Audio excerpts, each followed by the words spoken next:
Nous sommes au Sénégal, dans la région naturelle de la Casamance, retour sur une île située dans la base Casamance, appelée île de Nyomoun. Située dans le département de Bignona, commune de Kafountine, à quelques kilomètres de Caravane et Djogé. Au bord de l'océan Atlantique, ce ballon traverse le long du fleuve Casamance jusqu'à Kafountine. Elle représente 9 km de long et 6 km 500 de large, soit une superficie de 54 km². À l'entrée des ballons du village, les palétuviers très attrayants forment un décor, un ballon propre et son beau paysage.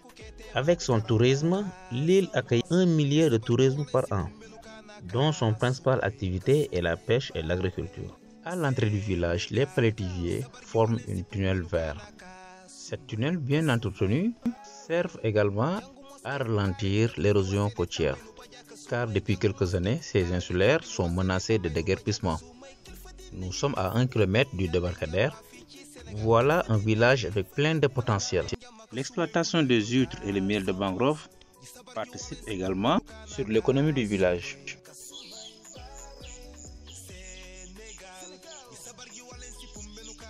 Nous allons à la rencontre de M. Lansana Goudiaby, un technicien agricole, mais également leader dans le développement durable. Venu en soutien au village pour une visite de prospection en vue de trouver des solutions à de nombreuses difficultés que rencontrent les paysans, mais également poser le problème de l'érosion côtière. Un réel problème pour le village, dont des dizaines d'hectares sont abandonnés à cause de la salinité des sols. Ceci est à l'origine de nombreux déplacements de nos parents pour aller en ville.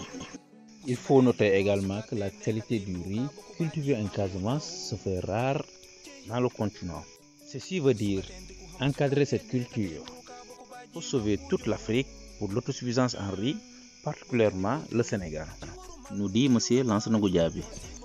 Je suis Lansana Goudiaby. Je suis venu sur invitation de Mohamed pour découvrir l'île de Nyomoun, une île magnifique, des villages de Bliss qui sont une zone insulaire. Là, je suis dans une vallée rizicole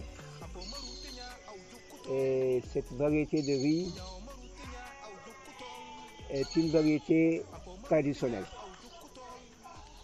qui pratiquement a disparu dans l'écosystème rizicole de la Casamance, notamment dans les départements de Bignona, Ziguinchor et Amouène et Haute-Casamance.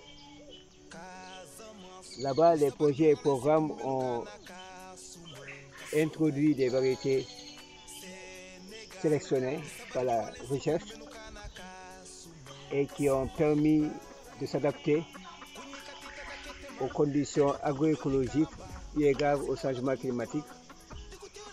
Mais ici, nous constatons que les populations ont conservé jusqu'ici les variétés de riz traditionnelles et nous sommes dans une zone qu'on pourrait qualifier des zones atypiques ou des écosystèmes particuliers, donc qui méritent une conservation, qui méritent une attention des politiques publiques, de l'État et des collectivités locales pour la conservation de ce patrimoine universel et qui n'a pas encore connu des transformations par l'action de l'homme ou par le changement climatique. Bien entendu, ils vont nous dire que le milieu a beaucoup évolué eu égard aux variations climatiques, mais sur le plan des pratiques culturelles et culturelles, nous sommes véritablement en milieu Diola. Parce qu'ils ont conservé le culte, ils ont conservé la culture, ils ont conservé les pratiques agricoles, ils ont conservé également le calendrier agricole tel que vécu par des Diola de génération à génération. Donc notre visite a pour objet de venir découvrir le milieu, ce que nous appelons la reconnaissance du milieu, renaître ou naître avec le milieu. Et pour voir comment vivent les populations de ce village, de cette zone insulaire, de cet écosystème, mais également pour voir quelles sont les contraintes et les potentialités du milieu. Naturellement, on voit déjà qu'il y a énormément de potentialités, mais au-delà des potentialités, nous avons aussi des contraintes. Des contraintes liées à l'enclavement d'abord, des contraintes liées au manque d'accès à certains services énergétiques, mais aussi de l'eau potable, des contraintes liées au transport et aux infrastructures de production.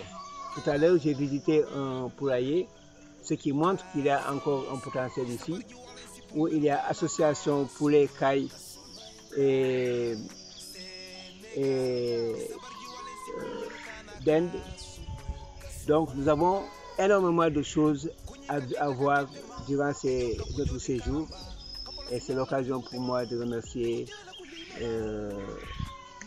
mon frère Mohamed, mais aussi la reine des Bliss qui nous a accueillis chez lui. Voilà, donc tout à l'heure j'étais en train de parler de mon séjour au niveau de l'île de Nyomou, et c'est une première fois que je viens ici. J'étais dans l'île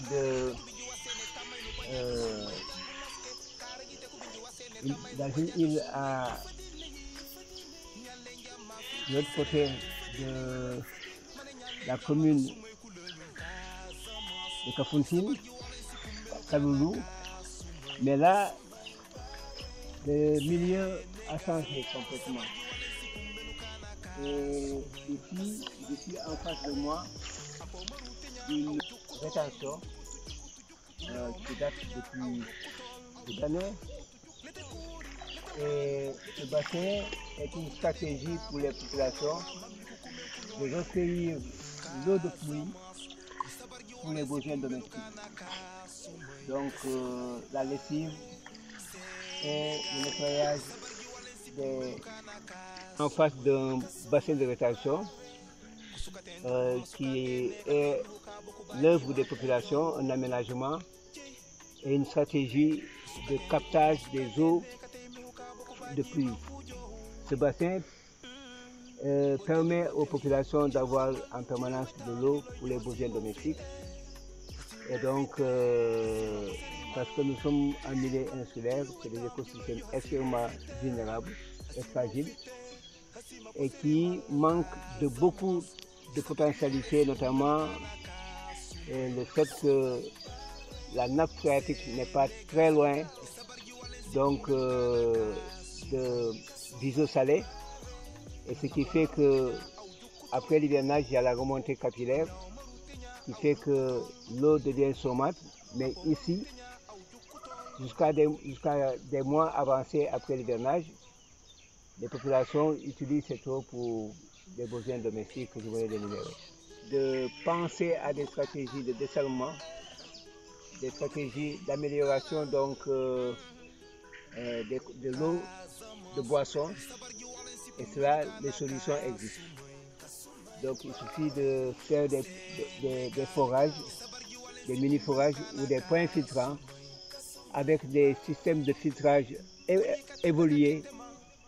Donc nous pouvons offrir à ces villages insulaires, parce que je pense que le problème est général au-delà du village de Nyomou. J'ai vu que l'État a fait un effort pour amener des canalisations, mais jusqu'ici, c'est des bonnes fontaines qui sont, des robinets plutôt, qui sont installés, implantés au niveau des maisons, des concessions, mais il n'y a pas encore d'eau potable. Donc il va falloir que les autorités au niveau régional accélèrent l'alimentation de ces populations en eau potable. Parce que là, c'est vrai que ce n'est pas pour la consommation. Peut-être quand les conditions seront critiques, ils seront obligés d'utiliser des méthodes de décantation ou de traitement de l'eau pour réduire en tout cas ses teneurs en toxicité. Mais là, on partage avec aussi bien les animaux, les canards qui viennent. Je le voyais quand j'étais jeune au village de Bessir, il y avait des canards qui tous les soirs allaient à la mare ou le matin. Voilà, donc je me retrouve encore dans mon rêve d'enfance.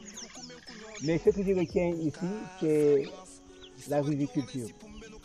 Je pense que c'est un milieu qu'il faut soutenir et encourager par les autorités, car c'est là où il y a une résilience de l'agriculture en Casamance. On continue toujours à emblaver des hectares et des hectares de riz, ce qui montre par ailleurs qu'il y a une autosuffisance alimentaire, une souveraineté alimentaire de l'île de Nyomoun. Et par conséquent, on m'a dit qu'il y a beaucoup de poissons également. Donc il y a des activités qu'il faut promouvoir, comme l'élevage aussi, hein, parce qu'ils pratiquent l'élevage de basse-cour, les volailles, les phoques, que j'ai vu tout à l'heure, les chèvres.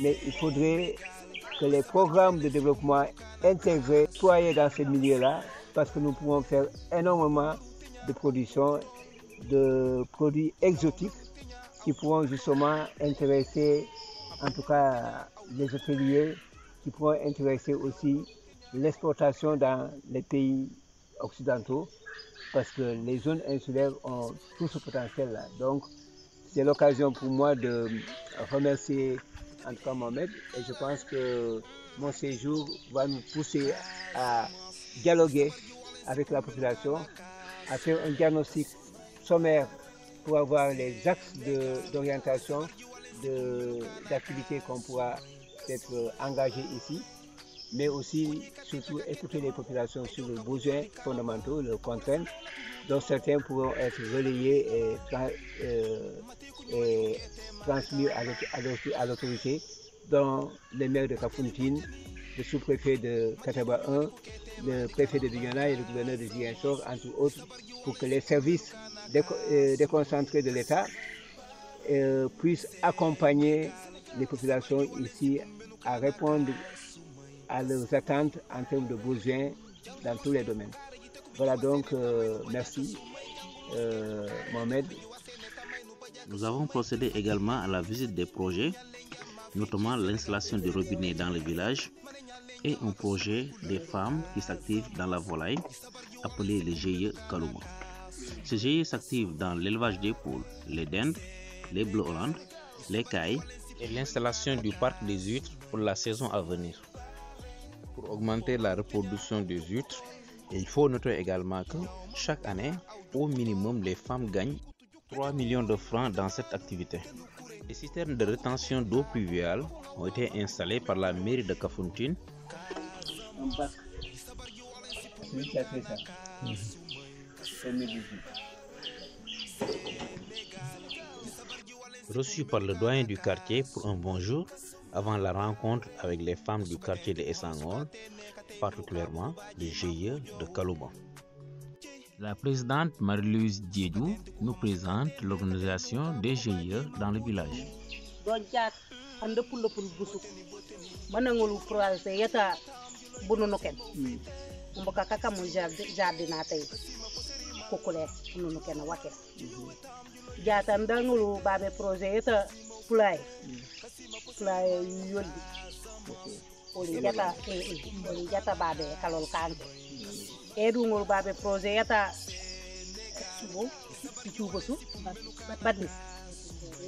En résumé, chaque GIE a son projet dans le village, appelé un quartier, un projet.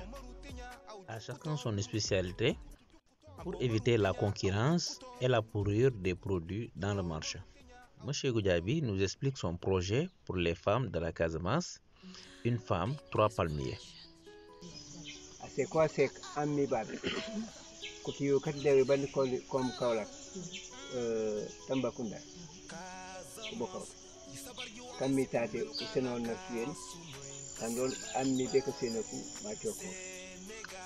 Voilà, donc yo be ko sanke manji. Be jaji Bokor. Ah, ngirate collège la les kan be kala ko lycée.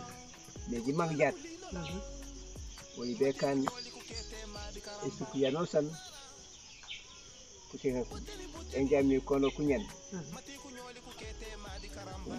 ube kawati 30 palmiers note semi mi kono 100 300 palmiers donc jibay ci jat mi jikan jat forcé fa jibay voilà dans et ce qu'il y a 100 femmes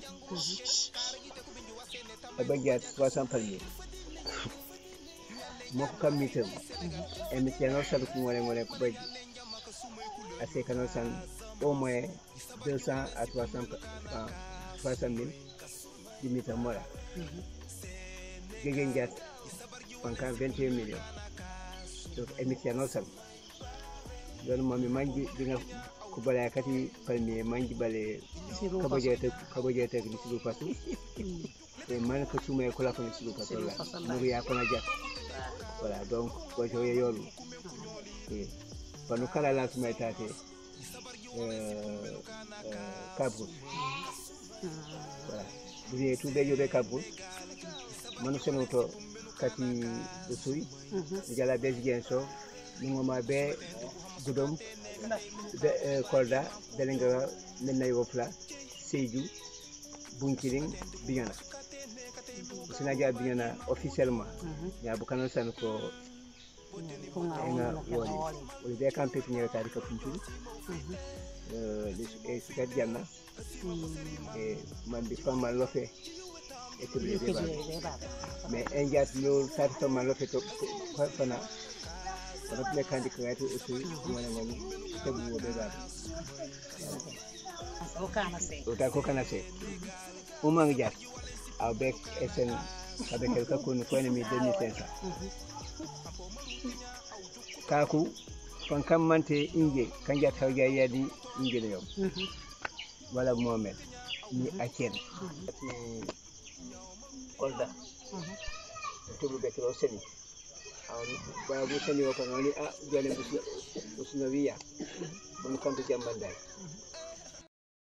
la fin de notre visite à Nyomoun, nous avons assisté à une cérémonie culturelle de danse de Ekonkon dans le village, en majorité animée par les jeunes du village, mais également leurs amis venus d'un peu partout dans le monde.